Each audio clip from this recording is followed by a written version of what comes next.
grade 3, when I was just a kid, there was a poster in our classroom, and for some reason it really resonated with me.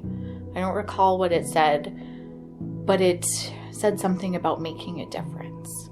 And I remember in my agenda, I wrote, "I can make a difference." And when our teacher was going over our agenda items to make sure everything was written, my teacher looked at what I wrote and said that, "Yes, you can." For some reason, that always stuck with me. That memory, maybe that was trying to tell me something about my path.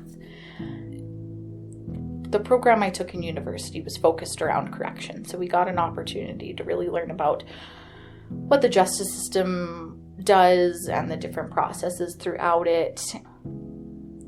So I always kind of had an idea of maybe what I wanted to do, and it wasn't until I had my first field placement where I actually got the opportunity to work with offenders where I was like,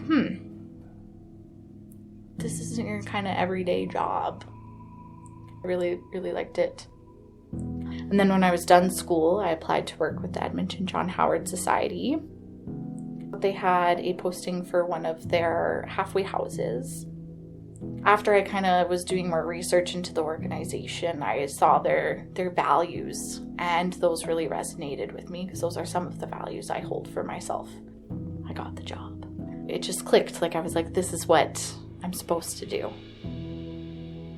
I think it's given me like a lot of patience and just like a willingness to always learn.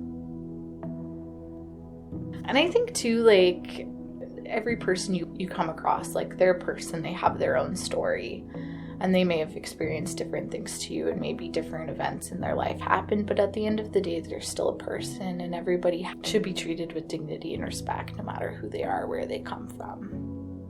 Everybody deserves a second chance, and everyone's a person.